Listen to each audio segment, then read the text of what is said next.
आज आपण गोळीची आमटी बनवणार आहोत. गोळीची आमटीलाच गोळ्याची आमटी पण म्हणतात. तर त्याच्यासाठी लागणारं साहित्य बघणार आहोत आपण.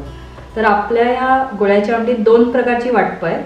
एक आहे ते 6 मिरच्या, 6 काळी मिरी, थोडे धणे आणि हळद घालून हे एक वाटण करून ठेवायचं वेगळं. आणि दुसरं आपल्याला 1 कप ओलं खोबरं घेतलंय, त्यात थोडासा कांदा घालायचा आहे आणि थोडेसे तांदूळ बाइंडिंगसाठी त्याच्यात घालायचे. हे आपल्याला एक वाटप करायचं आहे. गोळ्यांसाठी आपण 1 कप बेसन घेतलंय, 2 मध्यम आकाराचे कांदे चिरून घेतलेत आणि खोबरं जरासं खोबरं त्याच्यात घालणार आहोत आपण. बेसन मावेल एवढंच आपण त्या गोळ्यांमध्ये घालणार आहोत. हे सगळं मिक्स करणार. तेव्हा कोथिंबीर आपण आमटीत थोडी वापरणार आहोत आणि गोळ्यांमध्ये थोडी वापरणार आहोत. आपण गोळ्यांमध्ये बेसन वापरणार आहोत म्हणून आपण त्याच्यात ओवा घालणार आहोत. चिंचेचा कोळ आपण गोळ्यांमध्ये पण थोडासा घालणार आहोत आणि आमटीमध्ये वापरणार आहोत.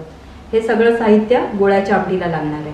फोडणीला आपण तेल वापरणार आहोत आणि हा कांदा आपण थोडा फोडणीला वापरणार आहोत आणि थोडा वाटपासाठी वापरणार आहोत, खोबऱ्याच्या वाटणासाठी. आता आपण गोळे बनवण्यासाठी या गोष्टी सगळ्या मिक्स करणार आहोत. पहिला कांदा घेऊया.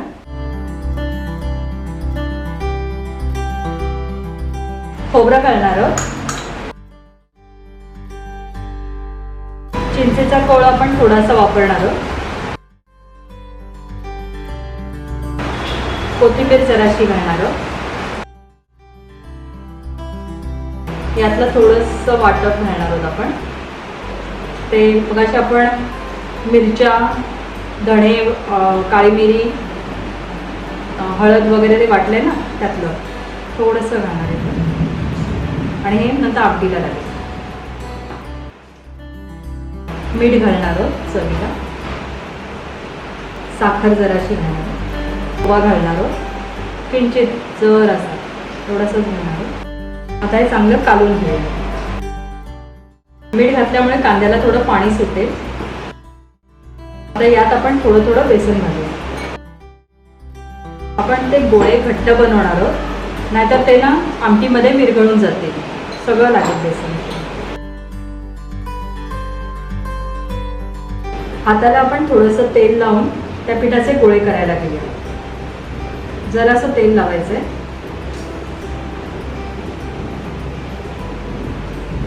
आपण त्याचे असे छोटे गोळे बनवायचे. छोटे छोटे बनवायचे, कारण ते शिजवल्यावर ते फुलतात, ते मोठे होतात. पीठ चिकटायला लागले की पुन्हा थोडंसं तेल लावूया हाताला आणि पुन्हा करायला लागेल.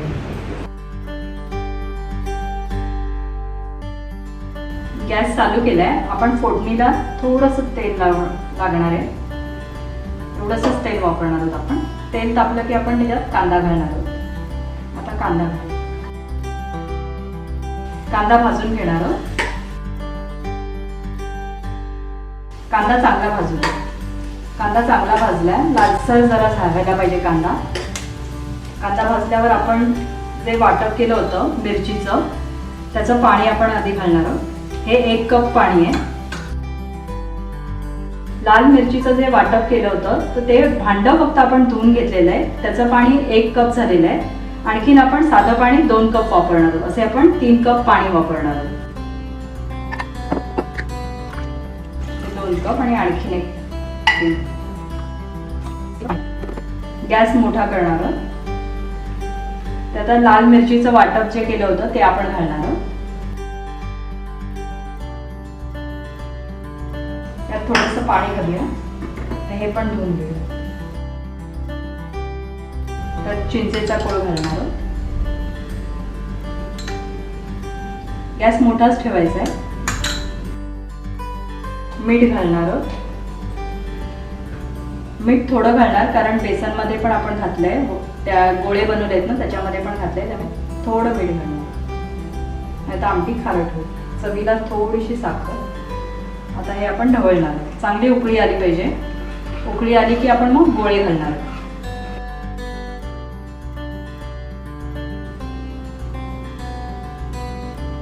उकळी आली. आता आपण त्यात गोळे सोडणार.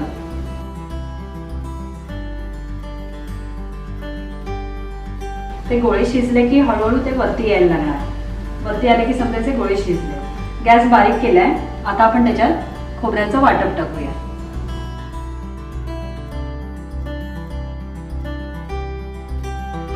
थोडंसं पाणी घालून आपण हे धुवून घ्यायचं. आता पुन्हा गॅस मोठा करूया. हळूहळू ढवळायचं, नाही तर ते गोळे मोडायची शक्यता. चांगली उकळी येऊ दे. आमटी उकळली, त्याच्यात आपण थोडी कोथिंबीर टाकूया. गॅस बारीक करायचा आहे. जरासं ढवळून आपण झाकण ठेवूया. 2 मिनिटं फक्त झाकण ठेवायचं.